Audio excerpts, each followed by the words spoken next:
hoje aqui, nessa primeira série, com Cláudio Melo, que é arqueólogo, Newton Carvalho, que é geólogo, e o engenheiro Eliomar Coelho, que está chegando, estamos aguardando aí que o Eliomar, que confirmou que o Eliomar venha. Qual a característica aqui do clube, né? O clube ele tem um perfil técnico. Então, por ter um perfil técnico, nós abrimos sempre a discussão. Todos podem contribuir, é como se fosse um fórum. Todos podem contribuir, todos podem dar opinião, tá? E vamos buscar também na página do clube abrir essa discussão, tá? Para que a gente possa receber contribuições. Tá bom? Obrigado. Lima, por favor. Acho que também é interessante uma palavrinha do Newton Lima, que é da DTE de Urbanismo, né? Apresentar aqui o nosso vereador engenheiro Eliomar Coelho, que vai também participar aqui da nossa mesa de discussão, tá bom? Vai contribuir aí para esse nosso trabalho. Deixar o Newton Lima fazer algumas considerações. É interessante essa questão que estamos discutindo sobre o subsolo, porque não há uma lei definindo a ocupação. Então a coisa é arbitrária, cada um faz o que bem entende, sendo que não faz até corretamente como deve ser. Então isso causa um transtorno danado à cidade, um transtorno aos proprietários das edificações e um transtorno a nós que somos da área assim, técnica que entendemos do assunto. Porque a pessoa diz assim, vocês não viram isso? Nós vimos, mas não fazemos a lei, não fiscalizamos a lei, não fiscalizamos as construções, de maneira que as coisas acontecem e as surpresas não aparecem. Sendo que essa questão do subsolo é importante porque o Rio de Janeiro é uma cidade que praticamente está quase abaixo do nível do mar.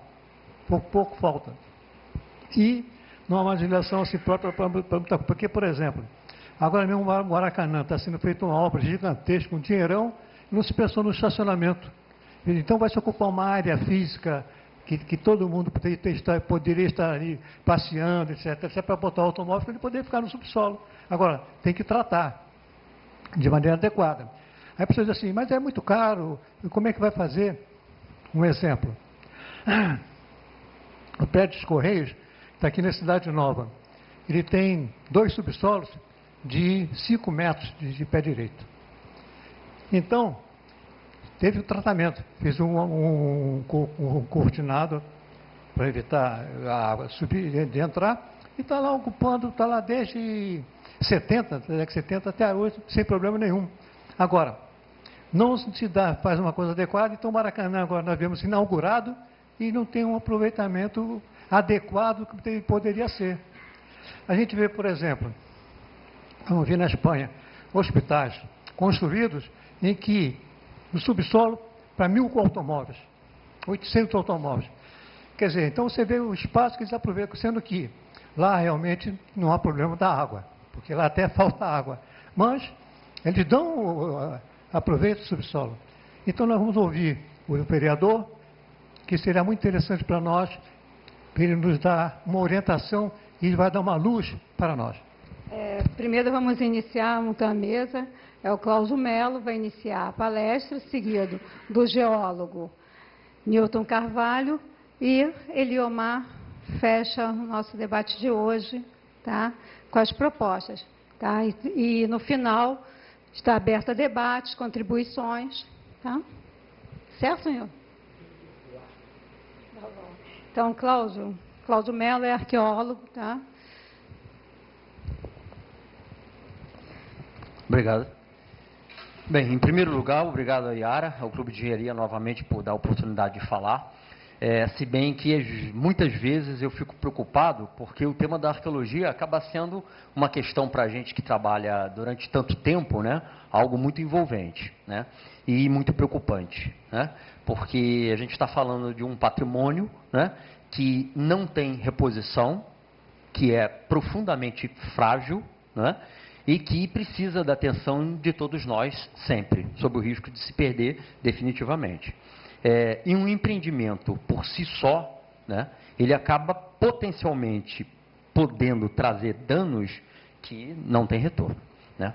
Bem, Dessa forma, então eu acabei elaborando uma fala que me preocupa nesse momento, porque como nós tínhamos a previsão de 4 conferências e depois foi confirmada somente 2, eu me empolguei e nós temos uma sequência grande de slides. Agora, acho que vai ser bastante produtivo, porque tem imagens recentes de trabalhos e de denúncias e de coisas variadas dentro do nosso tema, que eu acho que vai ser bastante interessante. Bem, por conta disso, eu vou procurar acelerar um pouco, tá? De imediato, a gente tem aí 3 momentos do Rio de Janeiro, né? Um mapa do Albernaz, uma pintura do Ticarelli e agora uma animação em relação ao Porto Maravilha, né? 3 momentos significativos dentro dessa sequência que nós vamos ter, né? Bem, não vou me preocupar em ler com nada, de nada, porque a gente tem muita coisa para tratar, né? Mas, de qualquer forma, o que eu acho interessante com essa imagem é apenas demonstrar para todos que a nossa preocupação da arqueologia acaba sendo realmente muito grande quando a gente fala no empreendimento. Por quê? Porque a superfície e a subsuperfície são domínios da arqueologia. O nosso trabalho, né, ele está fundamentado naquilo que restou do solo, né, no solo, né? Bem, então a foto mais abaixo a gente vê uma escavação e nessa outra aqui a gente vê um mapa muito famoso que foi encomendado pela rainha Catarina de Médici, quando naquele processo histórico no qual os franceses tentavam a segunda invasão francesa ao Rio de Janeiro, eles fizeram um mapa detalhado dos locais aonde as tribos indígenas ocupavam no Rio de Janeiro. Isso acaba sendo uma coisa... Esse mapa está na Biblioteca Nacional de Paris, desse tamanho, feito em pergaminho, e isso acaba sendo muito importante porque a gente acaba tendo, através da documentação, muitas vezes escrita, mas nesse caso iconográfica, né, enfim, menções ao nosso passado. Bem, uma coisa que eu sempre acho importante falar, e por isso que eu puxei essa imagem, é de que nós temos momentos diferentes dentro da arqueologia, né? Acho que a maioria dos senhores deve ter o contato, né? Ou a visão, ou a imagem da arqueologia do passado, né? Só que, né, sendo bem franco e talvez quase grosseiro, né, eu vou dizer uma coisa que é o seguinte: a arqueologia mudou, né? De um tempo para cá, muito recentemente, a coisa de 5 anos, isso é um processo que vem mudando rapidamente, nós tivemos a carona que a arqueologia pegou no ambientalismo, né? E com isso, uma profissão que sequer é regulamentada, né, acabou virando uma condicionante dentro de um processo de licenciamento para um empreendimento, que às vezes é uma obra de um terreno, né, onde vai se construir um pequeno edifício no centro do Rio, ou o metrô, ou uma rodovia, ou um gasoduto, que acaba sendo muito mais abrangente, tá? E aí surgiu aquilo que ainda não está nem definido entre os arqueólogos do que é isso, né? A maioria chamava de arqueologia de contrato, né? Alguns ficaram meio incomodados, né, com a palavra contato, uma coisa muito financeira, e aí veio a consultiva, né? Depois a aplicada e atualmente está se optando pela empresarial. O que é isso, né? É simplesmente quando um arqueólogo ou uma empresa é contratada por um empreendedor que muitas vezes não está preocupado, né, exatamente com o que vai ser achado e se vai ser achado, né, mas com a agilidade que essa equipe pode ter para liberar o trecho. Essa é a palavra que a gente mais ouve quando a gente trabalha, é liberar o trecho, e às vezes a gente recebe uma portaria, né, ou começa um trabalho e a pergunta é: quando é que você vai liberar o trecho? É o que mais se ouve, né?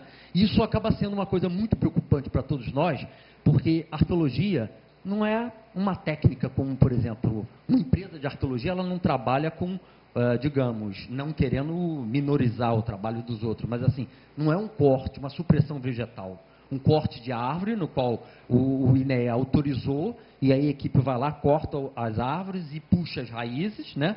E está finalizado. A arqueologia é muito mais complicado. O patrimônio arqueológico é um bem da União.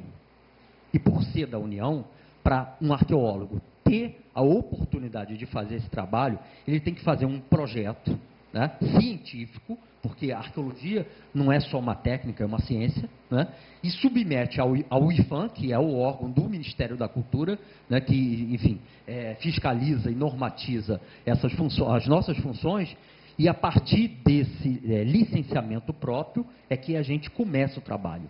Tá? No Brasil a coisa é um pouco complicada. Nós temos regionais, né, que demoram menos, outras mais. Né? A gente tem notícias que em São Paulo uma licença sai em até 48 horas. Né? No Rio de Janeiro leva mais, mas isso tudo tem a ver com vamos dizer, com a dinâmica da própria equipe, né? E também com a equipe que trabalha no local. Né? No Rio de Janeiro, a gente tem uma equipe formada pela Regina, com 2 auxiliares, que acabam sendo, acumulando projetos, né? Dezenas, às vezes centenas de projetos, e sem recursos. Né? Então, assim, acaba sendo mais demorado. Né? Bem, aqui nessa imagem a gente mostra, tal como eu falei, não vou ler nada, mas mostra apenas algumas das leis que acabam norteando o nosso trabalho, né, e que, por conta disso, acaba sendo um pouco complicado.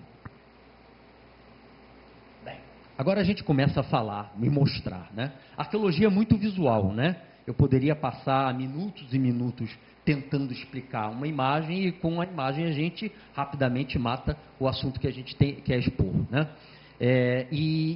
Então, antes de falar do solo e do uso e ocupação do subsolo, eu procurei fazer assim um apanhado generalizado sobre o nosso trabalho. Né? Dentro do processo de licenciamento da arqueologia, do trabalho arqueológico, a gente basicamente tem o diagnóstico, que é uma pesquisa no qual não existe uma intervenção no solo. Né? Depois nós temos a prospecção, depois a gente tem o monitoramento, e se encontrar algum sítio arqueológico, né, cabível de ser resgatado, a gente tem o salvamento, que se for feito depois da prospecção, é só salvamento, mas se for feito no monitoramento, né, aí se chama salvamento eventual, ou seja, é uma coisa muito mais rápida. Tá? Essas fotos são relativas, aliás, me traz recordações até muito tristes, né?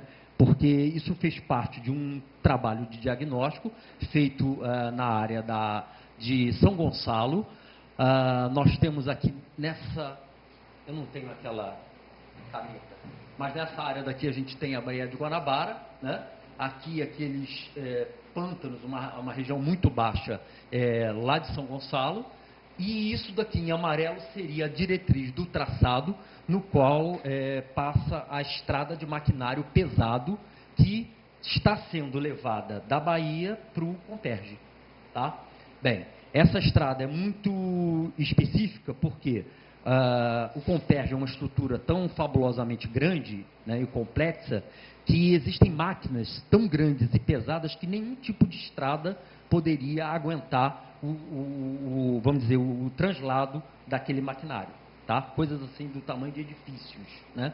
Então foi feito com todo o cuidado, aliás, cabe aí um elogio à Petrobras, que é uma empresa muito consciente em relação a esse tipo de responsabilidade. Né? Então foi feito um diagnóstico no qual nós caminhamos por toda essa região, né? E depois foi feita a prospecção e atualmente Maria Dulce do Museu Nacional faz o monitoramento dessa obra. Né?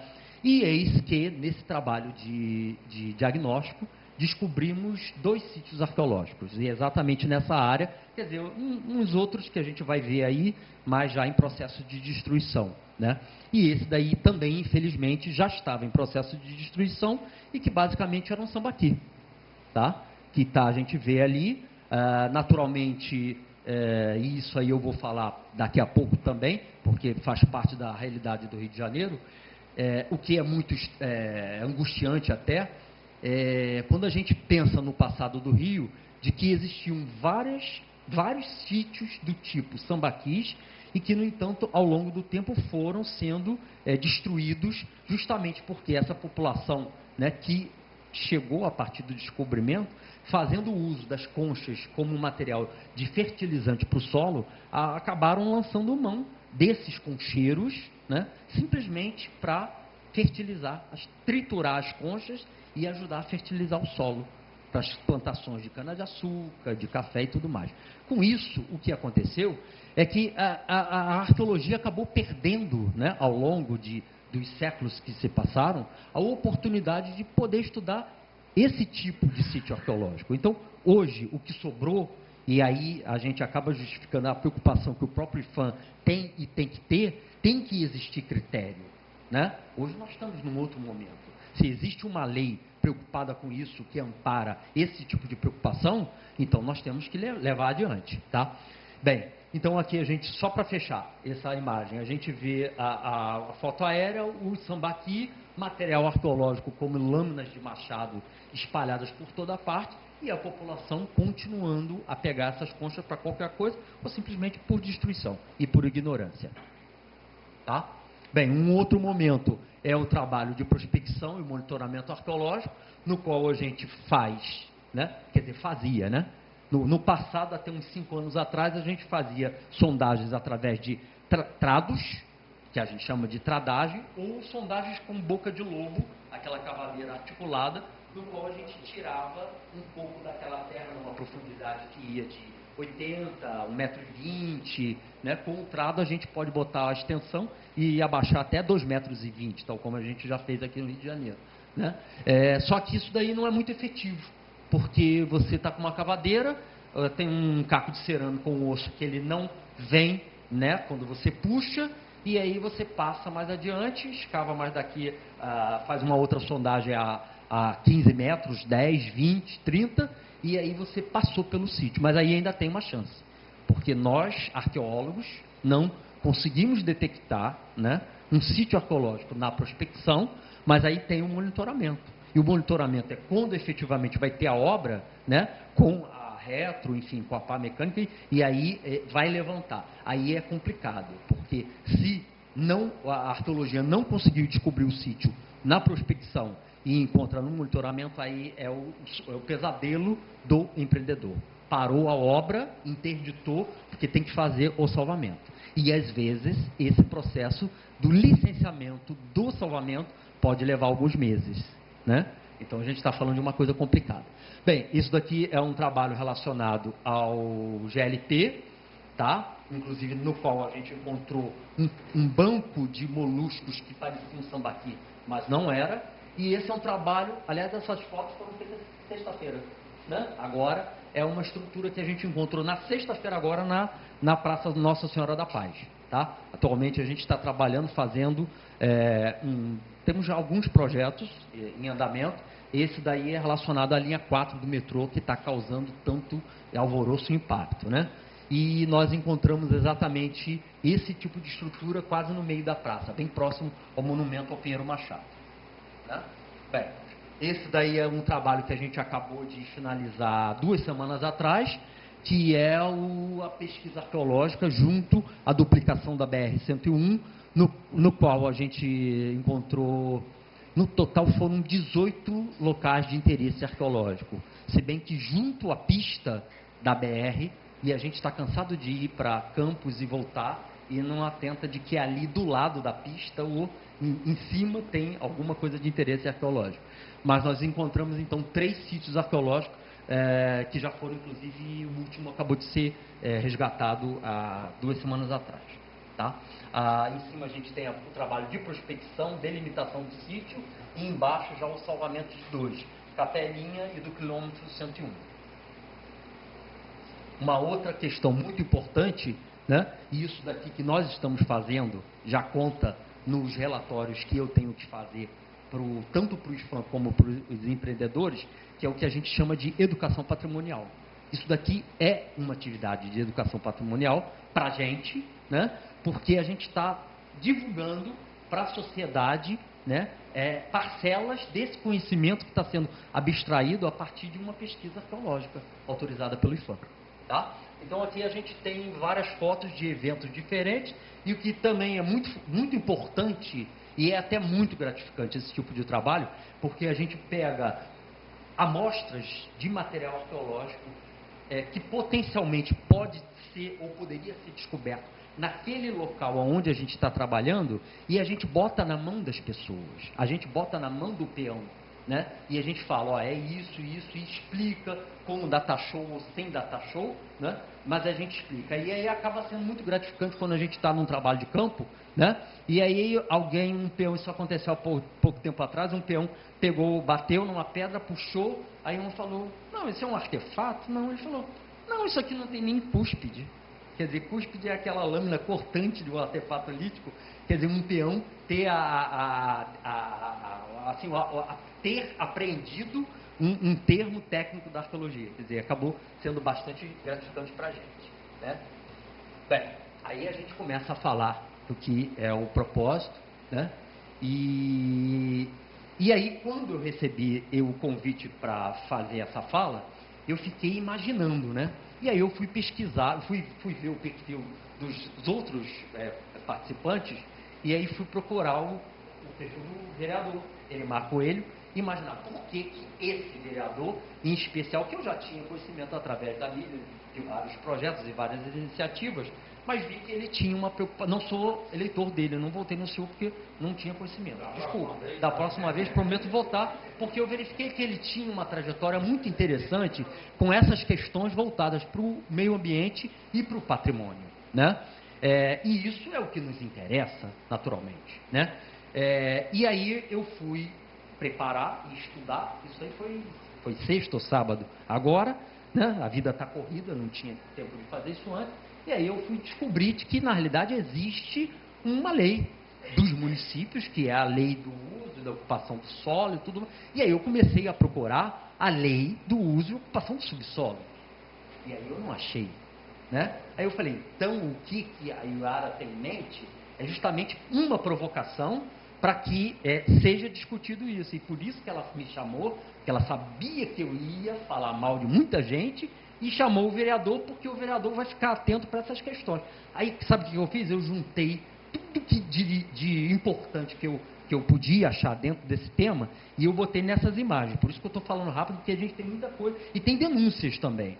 Porque a gente está falando de uma coisa muito séria. Nós estamos falando de empresas que, por ignorância ou não, mas a maioria, infelizmente, é por ignorância, não está fazendo o que tinha que fazer em relação ao solo e o subsolo. Tá? Bem, esse aí é uma imagem que eu abstraí da internet, no qual simplesmente mostra, tá? As duas outras imagens vão especificar melhor isso. Mas o que é importante é só ver que essa parte rosada é área construída, tá? E todas as outras partes é pasto, é pântano, é areal, é pedreira, né? E aí vamos passar para a gente ver isso melhor, tá? A parte vermelha é aqui a cidade do Rio de Janeiro, temos aqui a lagoa aqui embaixo, né? O centro lá em cima, né? E isso aqui é a área construída. Isso daí é o quadro das classes, tá? De tipos de terrenos. Então temos lá pastagem, mata, área urbana, solo exposto, né? Aí a gente conclui que percentualmente as pastagens acabam no estado do Rio de Janeiro ocupando a maior parte, enquanto que a área urbana a gente só tem 3,81%. Tá? Isso aí são todas as classes. Isso daqui é uma outra classe que eu encontrei. Tudo bem, vamos passar. Aí a gente começa a falar de arqueologia. Esse daqui é o mapa do Albert. Aquilo dali é uma imagem que eu achei fabulosa quando eu encontrei, que mostra a região da Praça da Bandeira, e aí a gente descobre por que ela inunda, né? Toda vez que chove é porque ela era um mangue, e tudo aquilo ali é um aterro, né? Então a gente tem ali o saco de São Diogo, que é isso aqui, que é onde hoje existe o canal do Mangue, tá? Aqui a gente tem Tijuca, enfim, lá embaixo a Zona Sul. Aqui a gente tem a Ipanema, e tem o Ipanema aqui e o Leblon aqui, tá? Essa é a lagoa, como ela era na época do descobrimento, tá? No mapa ali a gente vê nomes de rios, né? Vários mapas a gente tem. Ah, não era esse que eu queria agora. Mas enfim, em vários mapas a gente tinha a localização das tribos, tal como eu já mostrei o mapa da Catarina de Médici, e a gente tem outros, tá? Mas enfim, isso eu vou levantar depois. Mas vamos aproveitar essa imagem, que também está numa sequência boa, e aí a gente vai começar a falar do domínio da arqueologia. Porque o que é hoje não necessariamente era no passado. E nós, arqueólogos, trabalhamos com o quê? Com o passado, né? Com as sociedades que existiram. Então, se a gente pega só o caso da Baía de Guanabara e imagina o que ela foi, né? Já em épocas, né?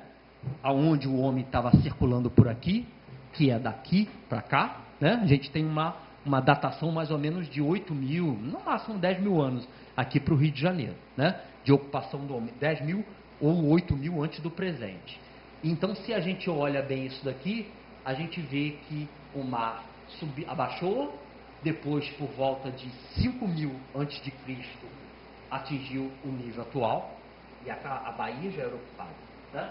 E a Bahia não só era ocupada, como se a gente lembrar aquela foto dali, daquele paraíso que existia, né?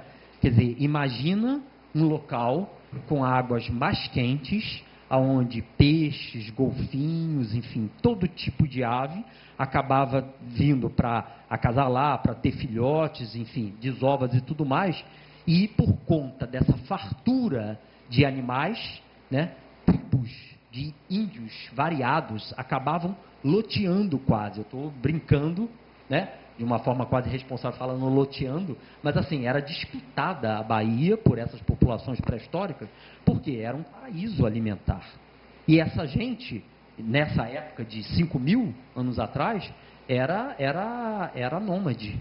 Eles iam para lá, coletavam alguma coisa, comia marisco, faziam sambaqui e viviam em constante movimento. Na medida em que os recursos naturais iam escasseando em determinada parte, eles trocavam, a própria natureza se incumbia de renovar aquilo num prazo de tempo, né? É claro que existia o conflito entre esses indígenas pré-históricos, pela questão do domínio, né?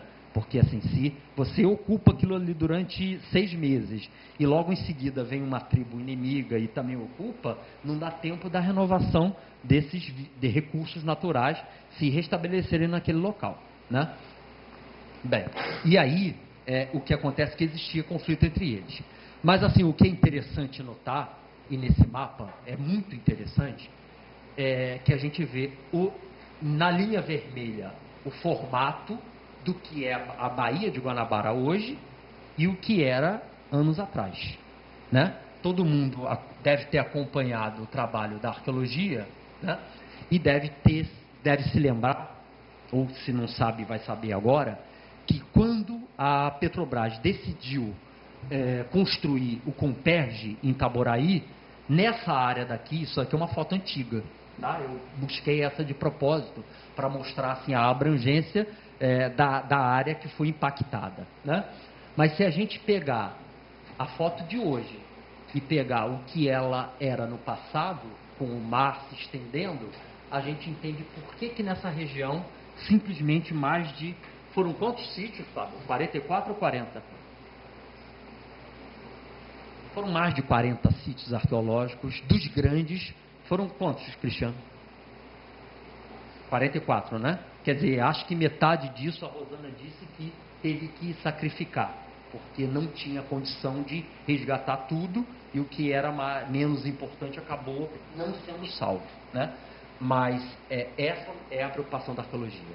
O que hoje é o nosso solo e a gente considera como a nossa casa, não era no passado. Então, assim, potencialmente, a arqueologia pode estar em qualquer lugar. E aí a gente vai ver mais adiante. Olha só, eu vou acelerar agora. Aqui é aquele mapa que eu falei, que tinha localização de tribos. Essa animação daqui mostra o processo de formação de um sambaqui. Aqui a gente tem a estratigrafia de um sambaqui mostrando as camadas que foram se sobrepondo no local onde eles ocupavam. E nesses sambaquis, a gente tem artefatos, a gente tem sepultamento, a gente tem colares, a gente tem uma infinidade de informações desse passado para a história, que acaba sendo muito importante. Sabe para quê? Para a gente conhecer a nossa sociedade anterior, né? Poder estudar, mapear e ter, enfim, conhecimento de forma geral. Na parte pré-histórica, a gente encerra aqui, né? E agora eu vou começar a evocar o tema que talvez seja mais importante nesse momento, que é o da nossa história mais recente, que é a colonial e também do período imperial. Esse aí é um cartão postal de 1900. Mostra a região ali da Praça 15, tá? Igreja de São José aqui, né? E aí a gente vai começar a ver algumas imagens que também vão lembrar isso. Esse mapa daqui é de 1831, esse de 67, esse de 86 e esse de 1903. O que mudou?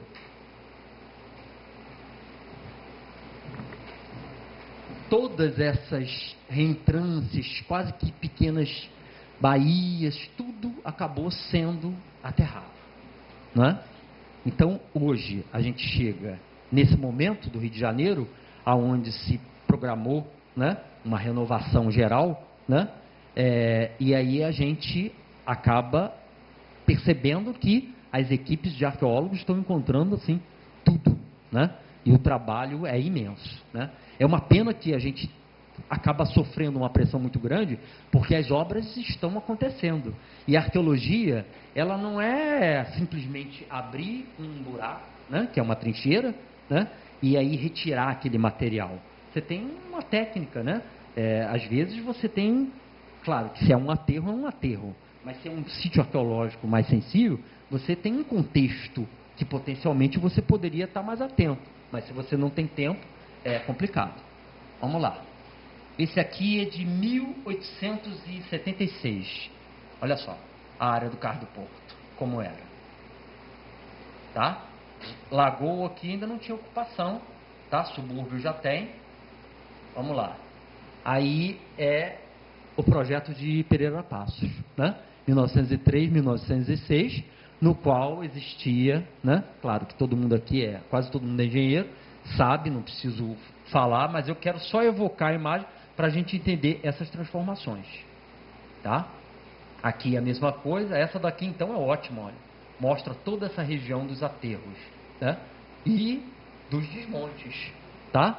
Morro do Castelo, tá? Prédios sendo, enfim, completamente demolidos, né? E aí, sabe o que acontece? Quando a gente chega, aqui é o Valongo, Tânia do museu acabou fazendo descobertas sensacionais, né? A Documento também de São Paulo tem trabalhado na área do Cais do Porto, tem feito um trabalho muito bom, né? Aqui a gente tem a Igreja de Santa Luzia, como era antes dos impactos, ela na década de 70, tá? Completamente diferente. Isso daqui é uma foto tirada eu acho que é do topo da igreja, tá? Mostrando na direção do Palácio Mone. Aqui o obelisco da Rio Branco, tá? Com o mar ainda batendo ali, e hoje a gente sabe que tudo isso mudou, tá? Aí vem os empreendimentos, tá? Essas fotos daí são fantásticas, porque elas mostram locais que a gente está acostumado a passar, e os senhores também, né? Como por exemplo na Praça da Bandeira, tá? Na Praça da Bandeira, quando foi feita a linha 1A do metrô, que é justamente aquela conexão entre a linha 2 e a linha 1, né, onde houve a Cidade Nova, nossa amiga Nídia Rodrigues, que hoje está morando em Paris, ela acabou fazendo algumas sondagens, ela não fez um trabalho sistemático de prospecção. Ela simplesmente teve que fazer algumas sondagens ali no entorno da Praça da Bandeira, e aí acabou se estendendo, e aí ela descobriu, sabe o quê? O antigo matadouro imperial, que simplesmente fica ali naquele terreno, atrás da Leopoldina, que é esse prédio ali em cima, e o matadouro ficava aqui, tá? A entrada do matadouro ficava aqui, essa é a entrada do matadouro, e disso tudo, a única coisa que restou foi o portal do matadouro, que hoje está lá restaurado pelo metrô, pintado de amarelo, né? Esse trabalho a gente foi convidado para fazer, estamos só aguardando a liberação por conta do IFAM, né? Só que no pouco que se prospectou, foi suficiente para já encher 2 containers, tá? E esses containers são de peças como essas, garrafas de stoneware, né? Porcelana, louça, ferro, couro, toda a sorte de material, pedaços de cantaria. Por quê? Porque nós vimos nas fotos anteriores o quê? O processo de desmonte. Quando Pereira Passos resolveu remodelar a cidade e veio tudo abaixo, né? A gente viu isso até muito claramente nessa novela das 6, né? Eu não vi, mas me contaram, né? Que eles chegavam e era uma coisa rápida e as pessoas, né, tinham que sair. Quer dizer, com isso, muito do passado dessa gente acabou sendo assim arrastado, né, bruscamente. E com isso aí foi parcelas da vida de todo esse povo, tá? Bem, aqui são os setores do Porto Maravilha, tá? De como ele foi organizado e está sendo escavado. Inclusive, isso daqui foi tirado do relatório da documento. Esse daí é uma coisa realmente fantástica, tá? Na rua Rivadavia, Correia, ali do lado, se eu não me engano o nome é esse, né? Do lado do Sambódromo, a gente tem a construção do novo prédio do Banco Central, aonde vai ser construído inclusive um cofre, né? Espetacular, à prova de tudo, né? O único problema é que o cofre, no local onde foi programado o cofre, existe o antigo pier da Gamboa, que é todo primorosamente feito em pedra, né? E tem os pisos originais, lá, a gente em mármore branco, né? Blocos de